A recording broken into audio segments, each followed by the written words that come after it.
बिस्मिल्लाहिर्रहमानिर्रहीम, अस्सलाम वालेकुम। मैं हूं आपका मेज़बान आकिल हुसैन बाकरी। थैंक यू सो मच, आप लोगों ने कीमती वक्त निकाला हमारे इस प्रोग्राम के लिए। नाज़रीन, पाकिस्तान तहरीक इंसाफ के लाहौर के जलसे से खौफ ज़दा होकर पंजाब हुकूमत ने बड़ा खौफनाक किस्म का एक प्लान तरतीब दे दिया है और 9 मई के वाक़यात में मफरूर करार देकर 3700 से ज़ायद पाकिस्तान तहरीक इंसाफ के कारकुनों को गिरफ्तार करने के लिए बाकायदा टीमें भी तश्कील दी जा चुकी हैं। इसकी मुकम्मल तफसीलात आज के प्रोग्राम में आपके सामने रखेंगे और जलसे के लिए कुछ शराइत भी रखी गई हैं। और इसके साथ साथ नाज़रीन, खैबर पख्तूनख्वा के वज़ीर आला से एक बहुत बड़ा डिमांड भी किया जा चुका है, तो आज के प्रोग्राम में इसकी तफसीलात भी आपके सामने रखेंगे। और नाज़रीन, इसके साथ साथ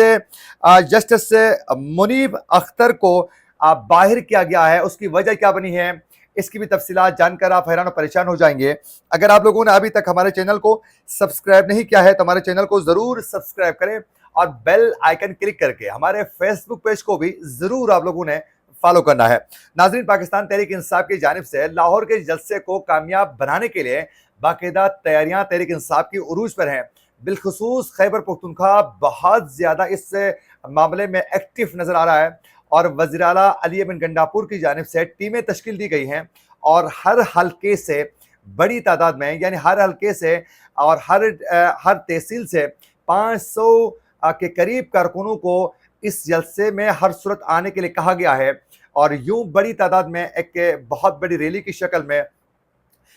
वो लाहौर जलसे में पहुंचने वाले हैं। ये तैयारियां भरपूर उरूज पर हैं, लेकिन दूसरी जानिब आज दिन के वक्त आप लोगों ने देखा कि हुकूमत पंजाब की जानिब से बाकायदा जलसे की इजाज़त देने के हवाले से बताया जा चुका था और ये कहा गया कि काहिना में जो रिंग रोड है लाहौर में, उस एरिया में जलसे के लिए जगह मुख्तस की गई हैं। लेकिन फिर आहिस्ता आहिस्ता इसके हवाले से शराइत सामने आ गई और पाकिस्तान तहरीक इंसाफ को खौफ ज़दा करवाने के लिए इस जलसे में कम से कम तादाद को बाहर निकालने के लिए हुकूमत की जानिब से, पंजाब हुकूमत की जानिब से हथकंडे इस्तेमाल किए जा चुके हैं ताकि तहरीक इंसाफ के कारकुन खौफ की वजह से वो बाहर न निकलें और गिरफ्तारियों के डर से जलसे के अंदर लोगों की शिरकत कम हो ताकि तादाद कम नजर आए। यूं बाकायदा लाहौर में बाकायदा ये प्लान तरतीब दिया जा चुका है और तहरीक इंसाफ को बाकायदा जलसे के अंदर जो है ज़िली इंतज़ामिया ने 43 यानी 43 शराइत व ज़वाबित जो हैं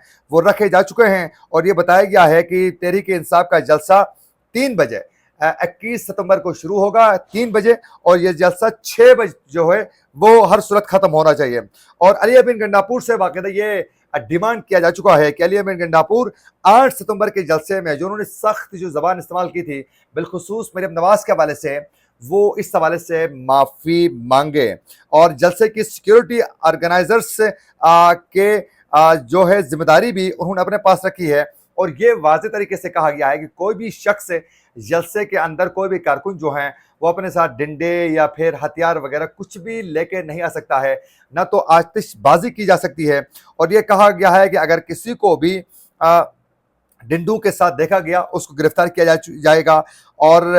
पुरअमन तरीके से मुकर्रर वक्त पर जो है बाकायदा जलसे को ख़त्म करने में जो तहरीक इंसाफ की मरकज़ी जो क़यादत है वो रिस्पॉन्सिबल हो गई, ये बाकायदा वजाहत की गई है। और इससे भी बड़ी अहम खबर ये है नाज़रीन की पंजाब हुकूमत ने यह वाज़ेह कर दिया है कि 9 मई के वाक़यात में जो बराह रास्त जो मुलविस थे, जो नामज़द थे, जो मफरूर थे, 3700 मुल्ज़िमान को लाहौर के जलसे से मौके पर ही गिरफ्तार करने का फैसला किया जा चुका है। और ये भी बताया गया है कि ये जो 3700 जो मफरूर जो मुल्ज़िमान हैं उनकी गिरफ्तारी के लिए बाकायदा आर्टिफिशियल इंटेलिजेंस और दीगर जदीद टेक्नोलॉजी का इस्तेमाल करके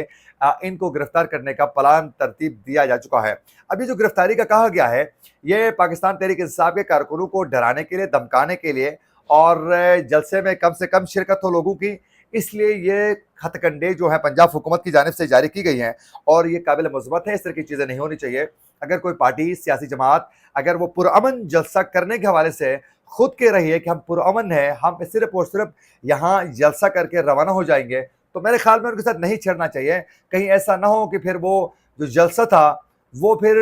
एहतजाजी मुजाहिरों की जानिब जाएँ और फिर एक कोहराम बर्पा हो जाए। तो मेरे ख्याल में बेहतर यही है कि अच्छी तरह उनको जलसे का टाइम दिया जाए اور جلسہ ختم کر کے وہ روانہ ہو جائیں گے. اور یہ بھی جلسے کے اندر جو ہے بڑا مشکل ہوتا ہے کہ وہ ٹائم فکس کریں کہ اتنے بجے سے اتنے بجے تک جو ہے آپ نے جلسہ کرنا ہے. جلسہ ہے وہ کوئی میٹنگ نہیں ہے, تو جلسہ تھوڑا لانگ بھی چلتا ہے, تو میرے خیال میں کوآپریٹ کرنا چاہیے. لیکن یہ ہے کہ ان کو ڈرا کر دمکا کر خاموش کروانے کی کوشش کی گئی تو اس کا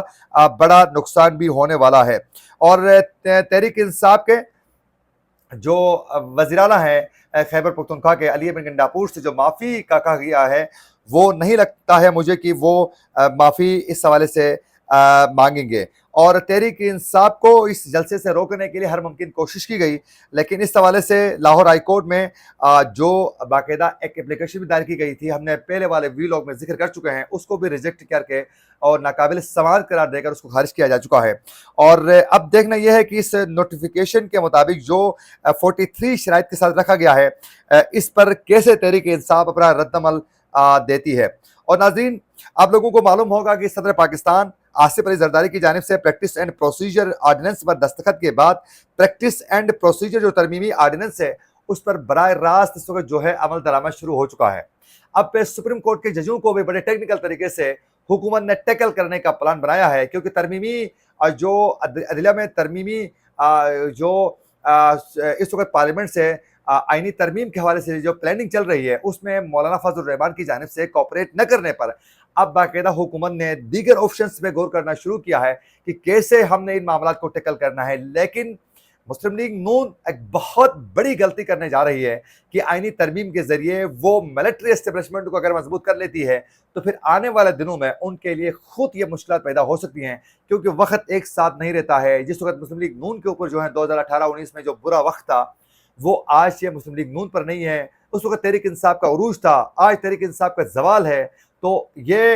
کل جو ہیں دوبارہ یہ معاملہ جو ہیں وہ تحریک انصاف کے حق میں اور پھر مسلم لیگ نون کے خلاف جو ہیں یہ سرکل چل سکتا ہے. تو میرے خیال میں اس طرح کی ہتھ کنڈے استعمال نہیں کرنا چاہیے. تو آج جو پریکٹس اینڈ پروسیجر آرڈیننس پر دستخط کے بعد صدر کے اس پر باقاعدہ کام جو ہے وہ شروع ہو چکا ہے, اور جسٹس منیف اختر کو 3 رکنی ججز کمیٹی سے باہر کیا گیا ہے, اور چیف جسٹس قاضی فائزہ نے جسٹس امین الدین کو اس کمیٹی کا رکن جو ہے وہ نامزد کر دیا ہے. اور یہ جو 3 رکنی جو ججز کمیٹی ہے, یہ بالخصوص بینچ اس کی تشکیل اور انسانی حقوق کے مقدمات کا جائزہ لیتی ہے. اور 3 رکنی ججز کمیٹی میں چیف جسٹس کے علاوہ سینئر ترین 2 یعنی جسٹس منصور علی شاہ بھی شامل ہیں, اور ذرائع کے مطابق 3 رکنی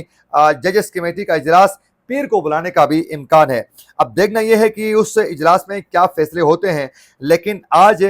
صدر کی جانب سے آرڈیننس پر جو ہیں دستخط کے بعد جو ہیں یہ نافذ العمل ہو چکا ہے, اور اب براہ راست جو ہے اس پر کام بھی شروع کیا جا چکا ہے. تو آنے والے دنوں میں اب دیکھنا ہے کہ اس میں کس طرح کی پیش رفت سامنے آتی ہے. اور ناظرین, ایک انٹرنیشنل خبر بھی سامنے آ چکی ہے کہ اسرائیل کا بیروت میں ڈرون حملہ اور اہم ترین حزب اللہ کا کمانڈر ابراہیم عقیل کی شہادت کا دعویٰ سامنے آ چکا ہے. اور اب دیکھنا یہ ہے کہ اس حوالے سے مزید کیا پیش رفت سامنے آ جاتی ہے. اور اس کے علاوہ کچھ اور بڑی خبریں بھی ہیں انٹرنیشنل, اس کی تفصیلات بھی آپ کے سامنے رکھتے چلے ہیں. اور آپ لوگوں کو بتاتے چلیں ناظرین کی ایک تو اسرائیل کی جانب سے بربریت کا سلسلہ جاری ہے, لیکن ساتھ ساتھ آج لبنان میں دھماکے سے پھٹنے والے جو